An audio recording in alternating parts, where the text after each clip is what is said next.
What's done is done. Let's talk about the team vibes. Let's talk about recruiting and then have some group therapy. Let's get it. In the world full of podcasts, he's the undisputed heavyweight champion of hot takes, an Auburn sports homer, master of the boog, and message board legend. Get your buttons buttoned and your hats flattened because the Top Button Podcast is about to kick off. And you don't want to miss your courtside seat. Now, here's your host, Charlie Five. Let's go. It's another episode of the Top Button Podcast live with C5. I'm your host, Kyle Rush, a.k.a. Charlie 5, and it's time for some group therapy, okay? We're going to get into it tonight. We might fight. I mean, we'll just have to see what happens. We might throw some haymakers, but it's going to be fun regardless because you know what? All we have right now is us. All we have right now are these Sunday Night Lives to get it out there and mix it up and have some fun. I'm going to go over a few things. I made a lot of calls today. Talk to a lot of different folks. I want to give you some ideas on team vibes, what some of the guys are thinking, what some of the guys are saying, some stories, and then hit some recruiting as well. I talked to a couple of recruits. We'll go into that. As well. Before we get started, let's give a quick shout out to Mybookie.ag. Use coupon code NEXTROUND for that double up deposit bonus. Hey, Auburn covered this weekend. So boom, there you go. If you would have doubled it up, if you would have used that double up deposit, you could have bet Auburn this weekend as the line moved. I think it closed at 4.5. Hey, good teams cover, baby. Auburn only loses by 4. So there you go. There's your positive spin. There's your book for tonight. But no, check them out, mybookie.ag. They got every single sports betting line that you can imagine. All right, so let's go. Let's have some fun. Again, not a lot you can take away positive from this weekend. I'm going to just be frank. It was awful. It was to expect that coming out of 2 weeks. It was not something that you would expect. You tried to be conservative and you scored 10 points. You scored 10 offensive points and you got the ball back over and over and over and over again. So it's not fun. It's no fun, and I'm sure nobody had fun watching that. But I want to. I did talk to several folks today, and I got a couple of things that I want to share.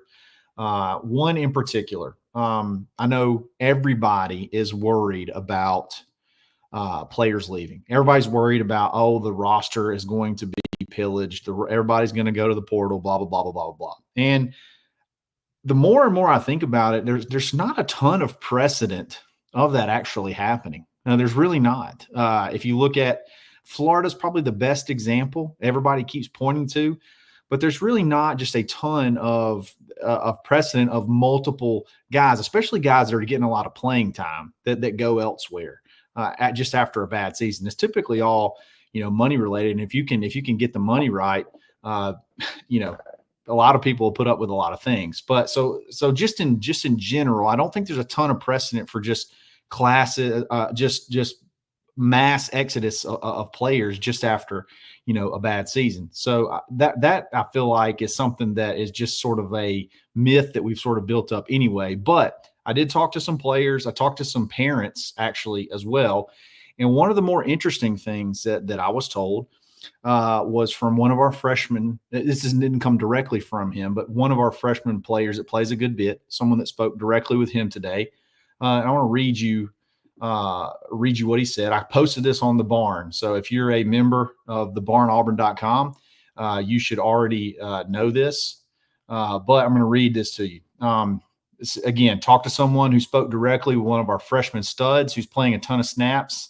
And this was his response on the current vibe of the roster. Okay, here we go. Quote, "Young guys are fine and understand what's going on. There's some complacency and, quite frankly, too much being okay with losing with some of the older players, and that is not shared with a lot of these younger guys." So one thing that I was a story that I was told, and I'm not going to use names, but I did share the names on the Barn. I'm not going to share names out loud, but basically after it was either the Cal game or the Arkansas game. I think it was the Arkansas game because that had let some frustration built up with this young guy over something that he saw. There was a freshman who all of a sudden is one of the better players on the team now. And after the Arkansas game, he said that there was a senior that would kind of shock you. I think if you knew who it was, laughing in the locker room at something. It doesn't even matter what it was. Doesn't matter if it was a joke, if it was something related to the game. Doesn't matter at all. Just saw him laughing and went off. The kid went off. This is a freshman, true freshman, going off on a senior that plays a ton, laughing like, we just lost to Arkansas. What are you doing? What are you doing laughing? We just turned the ball over 4 times. We just gave up a 80-yard touchdown play on 3rd and a mile. What are we doing laughing? Like, I don't even care what you're laughing about. Like, what are we doing laughing? That kind of exchange. There just seems to be, and I'm sure it has a lot to do with this day and age. There is a culture at Auburn right now that's sort of built over the last 4 or 5 seasons that needs to change. And there is a lot of the younger wave coming in that see things a lot different than the ones that have been here for a lot longer. Okay. And I think that they see the opportunity to play and they see what Auburn could be as they get older and as they continue to sort of supplant this culture of wanting to compete. And you see that out of young guys. You see guys like Malik Blockton play with his hair on fire every single play. You see guys like DeMarcus Riddick, whenever he goes in, he's going 100 miles an hour. It's like it's life or death for him. Caleb Harris made a play on a sideline where the corner on that side, I don't even know who it was, but the corner was actually beat. But Caleb Harris picked up the play and jumped it and almost had an interception before the corner could even react. And again, I don't know who it was. It could have been another freshman, but regardless, Caleb Harris he's making plays, playing with this incredibly high motor. I just see a lot of these younger guys, sophomores and freshmen, that are playing tons of snaps, especially on defense, that are playing with a sense of urgency that Auburn has not had for multiple years now. So there's sort of an imbalance. There's guys that are playing, that are older guys that are playing a little bit out of necessity, like they kind of have to for depth reasons, for whatever reason, they're having to play. And then we have a lot of younger guys that are ready to go. They're ready to win, and they don't like this. They don't enjoy this, and they don't like other people being okay with it. So there's a little bit of a I'm trying to think of the right term. It's not toxicity. It's not that, because it's not like the locker room hates each other, but there is a group of younger guys that don't really see the older guys as being big leaders. And they're like, I think we're the leaders. I think we're going to be the leaders of this team. We're going to be the foundation of this team moving forward. We got to change it. And I think that's a good thing. And that's what the person was saying, was the younger guys understand what's going on. So that's good that they see what's going on. And in turn, that makes you feel like it makes you feel better about retention. These guys are getting a lot of playing time. The ones that aren't, I guess maybe you could worry about them, but the guys that are getting a lot of playing time are all young.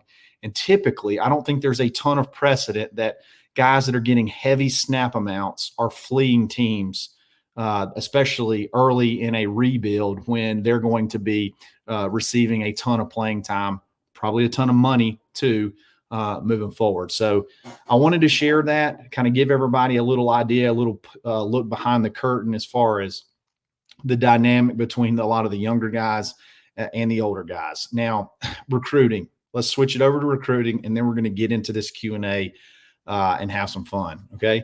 And it's all no holds barred in the chat. So if you want to get at me, that's fine. We're going to have some fun. I'm going to laugh, and we're going to have a good time. But recruiting, okay? Talked to several recruits, and one was supposed to come on with me tonight, and he had a scheduling conflict. But the recruits of this 2025 class are really close with the 2024 class. There's a lot of guys in this 2025 class that are boys. That's their boys, the 2024 class, okay? And they see those dudes going to absolute war. They see those guys battling. They see those guys getting after it, and they see the opportunity that they can be in there very quickly. They see the opportunity to be leaders quickly. And there's just not. Now, again, there's still 5 more games left. Okay. So I'm not saying if Auburn blanks the rest of the year and goes 2-10, that things could possibly not change. I'm bleeding, but it's all right. I'll be all right. It's a battle. It's a battle right now. Even I'm coming up injured, but no, it's regardless, they see the opportunities and they see the ability to be able to get on the field and get on the field quick and sort of change the culture. And that's what they're bought into. They're bought into changing this thing around, and we'll just have to see what happens. But those are two ends of the spectrum that everybody need. The only things we need to be worried about are roster retention right now in the recruiting class. The season is what it is. This team is what it is. You don't have elite quarterback play, and that hinders everything else. No matter who's out there, you're not going to have elite quarterback play. We can hindsight this thing to death. We can hindsight this thing all we want to. Hugh should have gone and gotten a portal quarterback. He chose not to. He chose to build, and this is the results. Just sort of is what it is. Made a bad decision. In hindsight, again, made a bad decision in hindsight. I don't think he's going to do it again. And I think he's kind of expressed that it's not going to happen again. I think they're ready to get in the portal and get after it whenever that opens, and we'll see what happens. But again, that's all I really have planned for tonight, because I want this show to be driven by you guys. Okay. I want this show 100% the rest of the way to be driven by you. And I'm going to go through as many, there's a little blood on my thumb. See there, I will go. I wonder if YouTube will ban this video now for gore. No, but I want to get as many questions as I possibly can. So let's just jump in straight away and let's have some fun. Okay, go all the way back up to the top. Gracie Skywalker, all in favor for giving Sam Jackson a shot at quarterback. Say aye. Sam Jackson needs a shot at quarterback. Hey, at this point in time, I don't care who goes in at quarterback. I really don't. I don't care anymore who plays quarterback, because I don't know that it's going to change anything. No matter who you put back there, it's not going to change anything. One thing I forgot about Sam Jackson, dadgummit Sam Jackson, how do you drop? You drop a big pass on third down that could have been a big play. I don't know. I forgot about that one. That was another missed opportunity. It was a 3rd and 5 or something, or 3rd and 10 or something like that, and they ran a really good drag route. And Thorne did throw it a little bit high, go figure, but still right through his hands, could have been a big play. But hey, I'll put anybody in at quarterback right now. It doesn't matter to me. Let's just throw whoever. I don't care anymore. The only person I don't want you to yet is Walker. If we're going to play Walker, wait till it's the last 4 games. That way it's not a red shirt. You don't burn his red shirt. And then just say, screw it. We're going. Nobody over the age of 19 is allowed to be on the field. You just go out there. You got freshman and sophomore. Just roll with it. But yeah, if you put him out there, it is what it is. I don't care anymore. Brent Riley, please no Boog tonight. Can't take it right now. Brent, you can tell you what you need to do. Take a lap, son. If you think the Boog's going to go down, you can just take your lap or turn it off or go watch Gossip Girls, whatever you got to do. We're booging tonight. No matter what, every Sunday night at 8 o'clock, we're going to get the boog going. Let's see. Hey, this is good from Taylor. The moment this show starts will be the moment I face truth of what happened yesterday. Was in Knoxville covering Bama, which provided a distraction, but my heart breaks for the guys on the team. I know, Taylor, it's tough. It's tough. But like you said, I guess there was some comfort in Alabama kind of going through some similar things as well. But yeah, it's tough. And you can see, again, talk about some of the locker room stuff. It's hard on some folks. It just sort of is what it is at this point in time. The season just kind of is what it is. Let's see. Tim Toolman Taylor, PT being smug right now is wild. I don't know what this means. Did I miss something? Let me know in the chat. Did I miss something? I don't know. Did he do a press conference and he was smug about something? I missed that. So let me know what I missed a little bit later in the chat. and it's something that I'll look into. Brandon, before we fight, will you let me know who the next coach is going to be?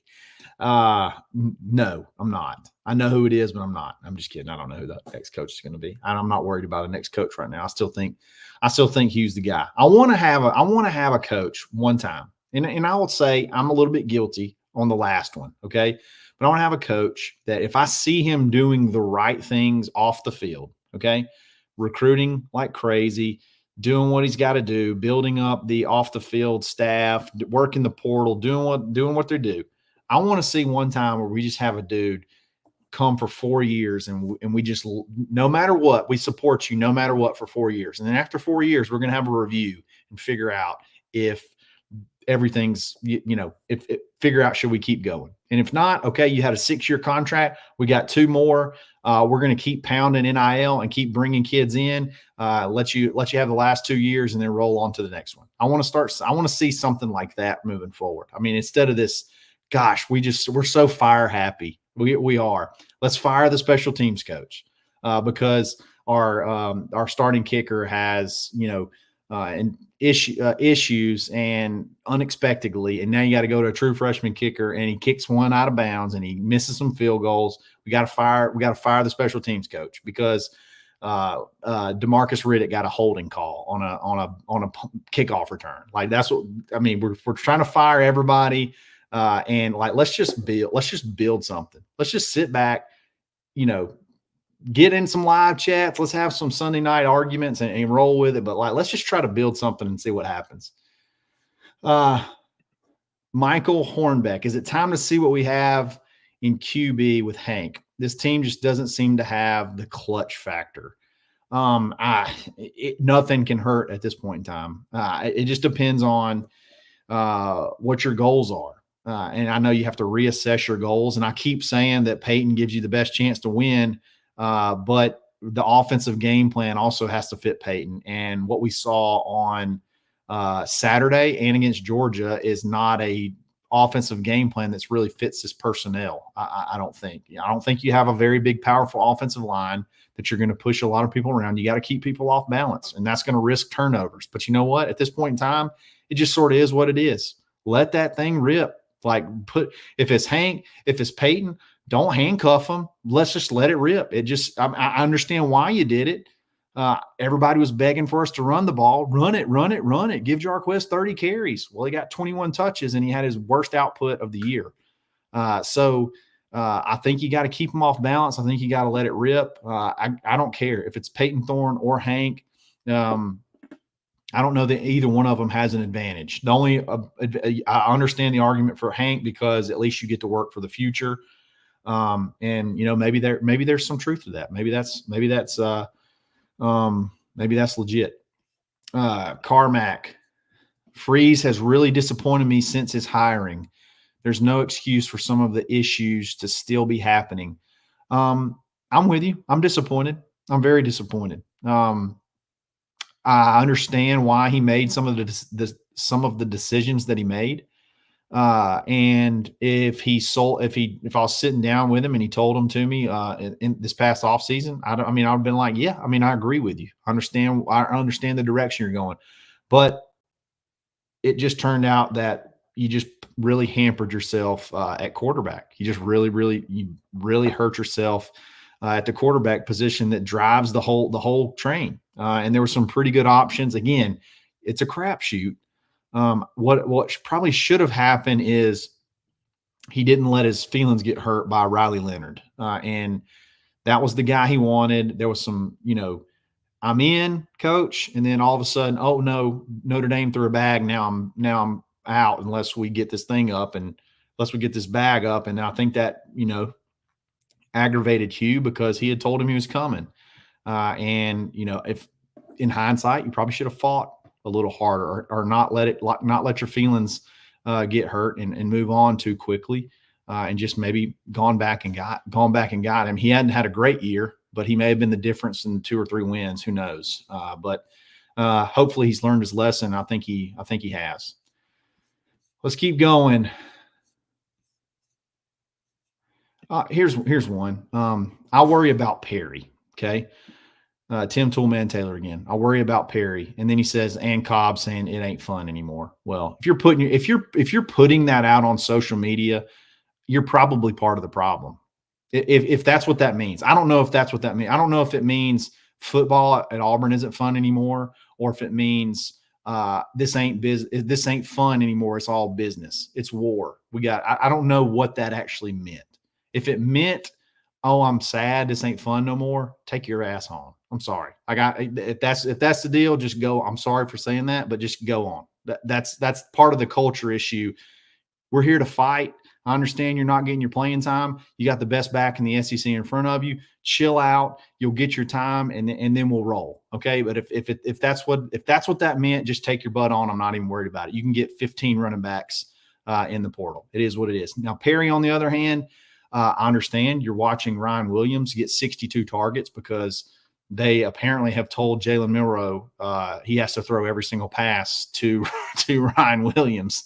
And then, Perry's obviously not getting the targets or the playing time that, Cam Coleman or even Malcolm Simmons is getting. So I do worry about that. But at the same time, he's already knows what jersey he's wearing number 1 next year. So there's going to be a jersey change. He's talking about that. So he's at least planning to change jerseys next year. And also you got Keandre Lambert-Smith that is shown what this offense can do when it's not turning it over. It can be explosive. And I think there's a pathway for Perry to slide in there and play that role next year. And then you really have an opportunity to have the freeze 4 on the field next year. So I get it. I worry about him too, because you obviously flipped him from Alabama. You made a bunch of promises, and he got here late and hasn't really gotten a lot of the love that some of the other guys have. But again, you see who you're battling, you see who you're going to war with. So if he wants to go, then I guess go. But I'm not really worried about him at this moment. He's one of the ones that's part of those dogs that they want to fight. They want to get out there and get after it. And hopefully his production and snaps goes up a little bit.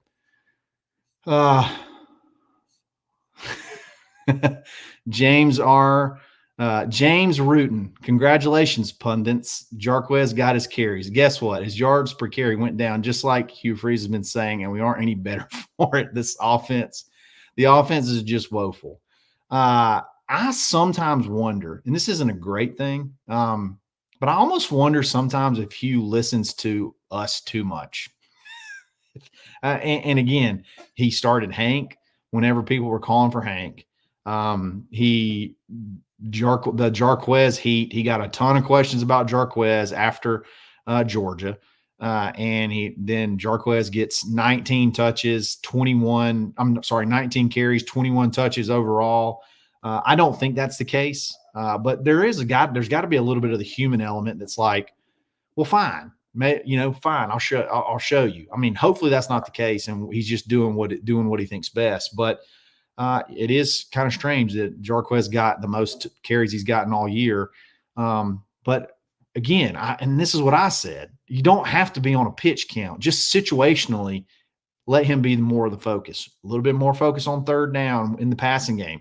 A little bit more focus in the red zone, not just necessarily every single carry on first down, or a carry on first down and a carry on second down. Situationally, there needs to be a little bit more Jarquez, and maybe that in turn will equate to more carries. But I mean, 32% of the touches is a lot for a running back. That's a ton. I mean, that's you're getting in the kid from Boise State level. And the kid from Tennessee, I forget his name too. Both of those guys get a crap load of touches. That's the level you're getting into, and you saw what it did to our offense. Again, I think when you're playing, remember when you play NCAA, sometimes it's hard when you get like a really good wide receiver. Everybody's done this. You go into formation subs, okay, and you know that outside receiver sometimes. Your number one receiver is always on the outside. So what do? You slide him to the slot because A on 4 verts is always open. Like, you know what I mean? Like you switch them around to get them to where they get open, because it's hard where they are to just say, I'm going to throw to this one guy. I'm going to try to get this guy open. Hugh's offense seems to kind of work that way, where it's not necessarily, it's hard to kind of feature a person because everything's based off of a read. There's a lot of different reads. So when you start trying to force feed one person, that's when everything seems to kind of go awry. So I would rather just say, run your offense the way that you think it needs to be run 100%. And we'll shut up and just let it happen. And if you throw interceptions, we see that we got bad quarterback play, and we either got to get a new quarterback or we got to change how we coach it, whether we get a new quarterback coach, whatever we do. But this season is sort of shot. So just run what you got and let's see what happens. Let's see here.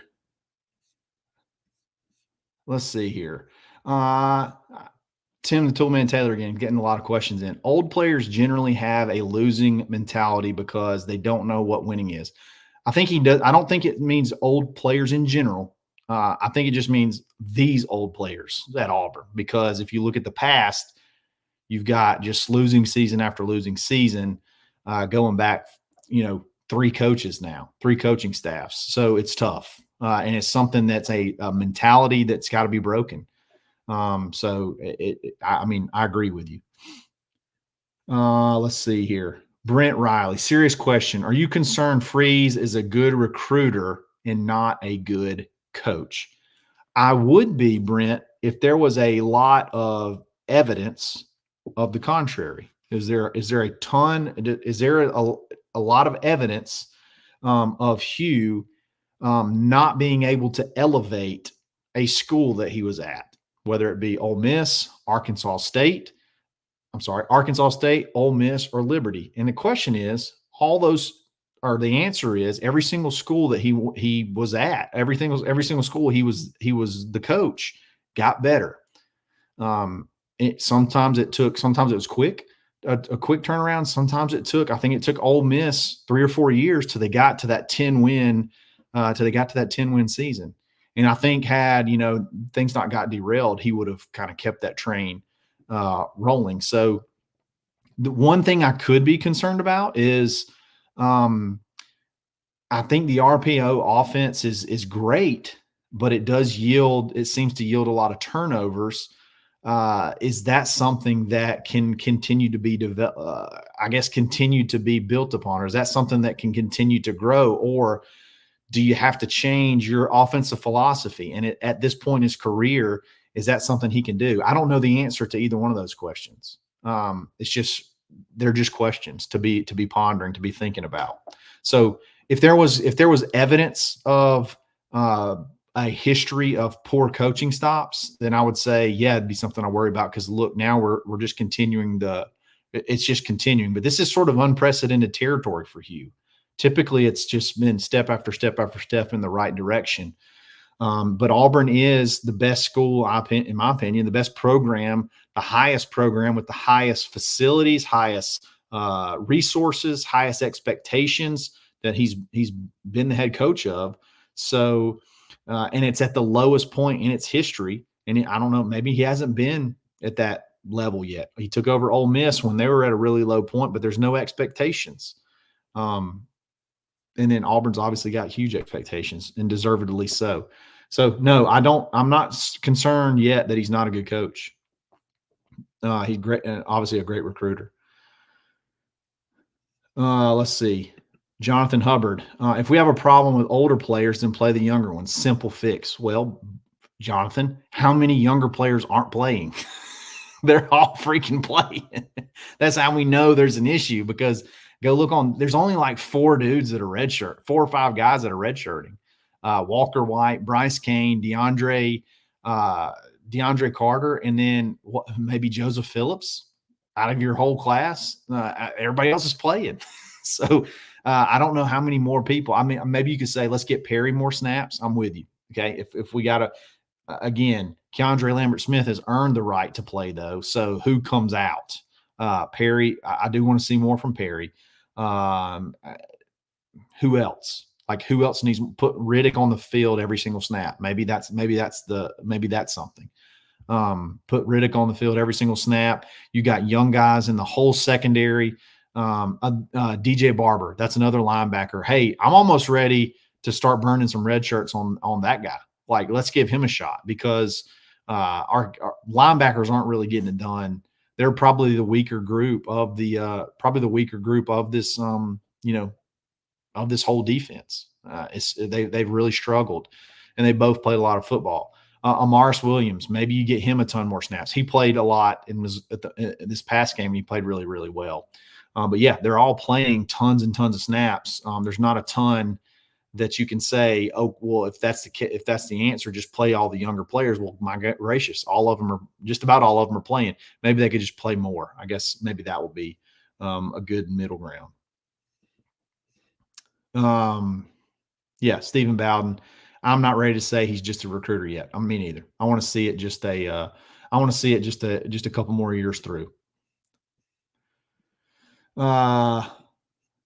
We are literally 10 completions a game from having our record completely flipped. This is all about quarterback play. Michael, I agree. I think Michael Hornbeck, I think a vast majority of this can boil straight down to a quarterback play. And I don't think it has to be really much deeper than that. I think quarterback play he hasn't had a ton of help on offensive line, but I think they've played well enough to be able to make plays. I mean, look at Brady Cook. I mean, look at Missouri's offensive line.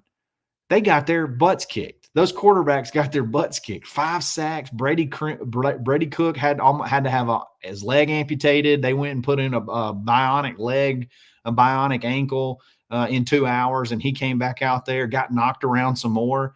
But dadgummit, they just made plays when they had to, especially Brady. I mean, he made some big throws when he had to. Has there ever been a time where you felt like, whether it be Peyton Thorne or even if it's Hank Brown, if you felt like that one of those guys could go in, down a touchdown, and bring Auburn back for a win? Do you have any confidence whatsoever in either of them? I don't at this stage. Now I could with Hank down the road, but right now I don't. So if we ever get down late there and we have to have a drive, there's nobody. I mean, I just don't feel like there's anybody on the roster that can do that. And other schools have that. We just don't. We just don't have that quarterback play. We haven't seemed to have it. We've been sort of snake bit for a while. Let's see here. NH3425, one of the regulars. We need to start using Malcolm more. My gosh, he's a dude. I mean, he got 5 touches, I think, in this past game. He got a rush and I think 3 or 4 other touches. That's a pretty big workload for a wide receiver, but I'm with you. I think he needs to be on the field more, but I want to see him down the field. He's pretty good down that way. He's pretty good that way, yonder way. He's pretty good north-south instead of east-west. He's good east-west too, but he's really good north-south. So I want to see him get some more action as well. He got a pretty good workload. They featured him a good bit this past week. Let's build on that. I think that could be big dividends up until especially going into next year. Let's see. Here we go. Ant Robinson. C5, I heard the same about leadership. Peyton Thorne has everyone against him because of his play and leadership. That's why all the recruits are saying one player away. Again, I don't know how other players – I know how a couple of players view him, but it's from a whole – I don't know as much as you probably know, Ant.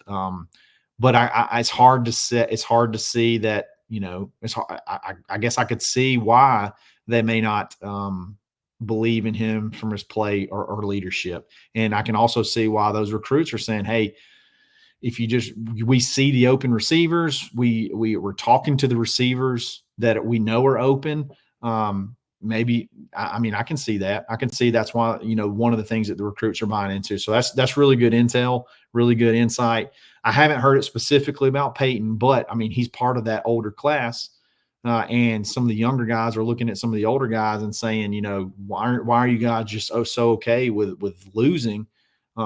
Peyton's part of that. I mean, part of that older class. So maybe he's one of the ones that's not showing the emotion that he needs to show. I don't know. Peyton does put his body on the line a lot. He does run really hard.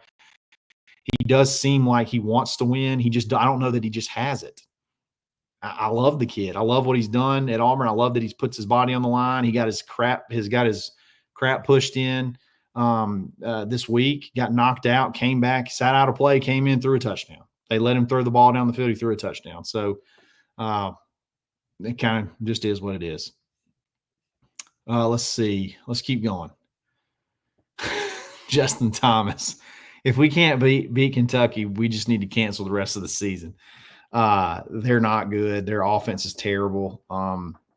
But they do have a pretty salty defense, and that could be issues for us. Missouri played pretty pathetic offense for basically the whole game, and we could only muster up 10 points. So something's going to have to give, and I'm hoping we just go in there with reckless abandon and just start slinging it up and down the field. That would be that'd be a lot of fun. See, Jonathan, this is so dishonest, and I love you, and I appreciate you listening.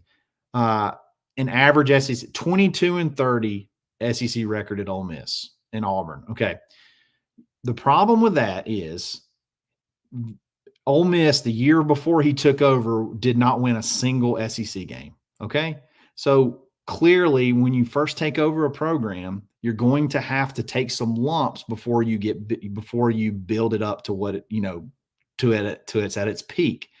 And he won 10 games at Ole Miss, which has only been done at that point in time a handful of times ever, which is a huge achievement.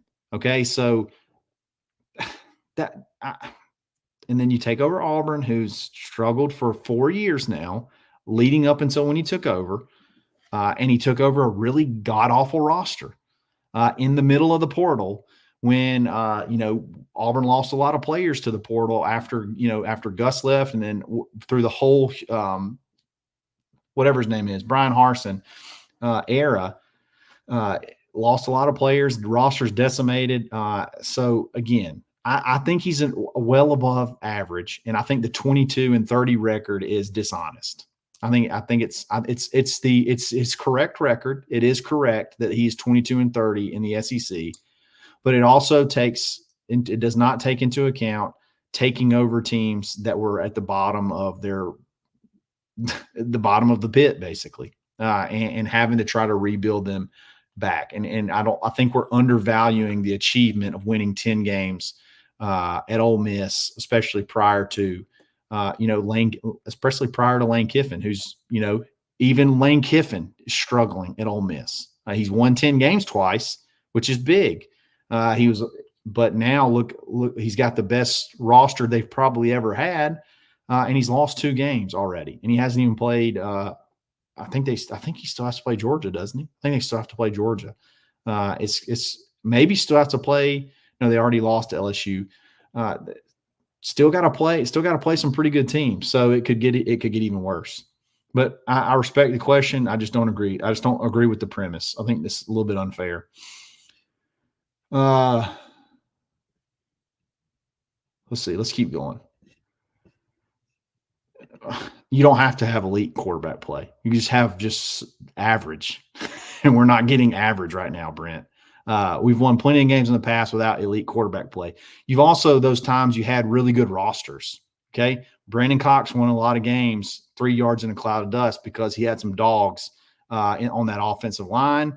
He had some dogs on defensive line. We've won plenty of games, but what have we won without elite quarterback play? What's something other than 7-8 games that we've won without elite quarterback play? I'll wait. Let me tell you what it is. Nothing. You don't win big time without having above average quarterback play, especially at Auburn, which you're going to never be able to go like dog for dog with some of the top programs as far as player for player. We're not just going to – there's not many 2004s that I see in the future. We're able to just line up and hand it to Carnell, hand it to Ronnie Brown, who are going to sit here for 4 years and then have just the stud offensive line, 5 stars across the board. I just don't see that happening. So what has Auburn won without elite quarterback play? 7 games. Cool. Awesome. Let's go for that. Let's go for that. Or we can try to get some elite quarterbacks in here like Walker White, like Deuce Knight, and see what we can do. See if we can try to win us a championship eventually. Let's keep going. Let me read this one right here. Maine, out of all the losing Auburn has done for many years, the last year and hopefully this year, recruiting has been at an all-time high. That's how you build up a program that needs restructuring. 1,000%. You got to do the off the field stuff. And if you just look at it in a vacuum and you're just looking at on the field results, it sucks and it's not fun. But you're talking unprecedented territory if you can hang on to all these guys, and you're talking about a huge roster upgrade moving forward. So I agree with you. That's why I'm being a little bit more patient. Now, if all that stuff starts to fall apart, then you got to start asking some questions. I'm going to answer a couple more, and we're going to call it a day. Let's keep going. Thomas Jones. Here we go. This is a great question. This is Thomas Jones, our regular super chat member. He says he's getting dang tired of Harsin trolling weekly. Hey, Harsin, tell us why you interviewed with New Mexico and they passed on an ex-SEC coach. Hey, let him have it. Harsin even posted something about Brady Cook this week. Dude he is salty. He is salty. And it's that's what everybody's sort of like getting used to that now. Like, hey, let's go find what Harsin's going to tweet about. Let's go find what Harsin's going to tweet about this past weekend. Every time Auburn loses. Let's go with just a couple more and then call it a night. Let's see. Let's go to this one. C5, do you ever think Auburn put too much emphasis on Hugh beating Saban when they hired him? Again, we're going with the average coach. Hugh's track record shows he's at best an average coach. No, I don't think that had very little to do with it. It had everything to do with building rosters and that his ability to build rosters, and that his offense has been pretty productive everywhere he's been. So that's what I think about that one. Let's keep going. Here we go. Ernest Brown. I may call it a night on this one. Ernest Brown. Personally, I will continue to trust the process no matter what. I remember what Hugh said in his interview when he got hired. This team will not be a quick fix. Trust the process. I understand people that don't want to. I'm gonna hang in there for a little while longer, and let's see what happens. He did say that to be patient. He did temper expectations. I do think there could have been some better coaching. There could be a lot better coaching done with this team. I think there could have been a lot better coaching done in situations, but even some decision making. But again, you're recruiting like crazy, and you're building like you said you would. Now you just got to hold on to the roster, hold on to what you got going, and then just sort of build from there. So guys, I really appreciate you jumping on tonight and having some therapy with me. It was a lot of fun. And we'll get after it again next weekend. We're going to have a whole week of shows. We'll be back in tomorrow getting after it. So I really appreciate it. We're going to talk a little bit about some stuff said in the press conference and just notes that we've heard around, and then just kind of break down and look forward to Kentucky coming up this next weekend. So I really appreciate it. Thanks for listening. Thanks for jumping in. Thanks for chiming in with the questions. Y'all have a great week, and we'll get after it again. It's another episode of the Top Button Podcast. Stay buttoned.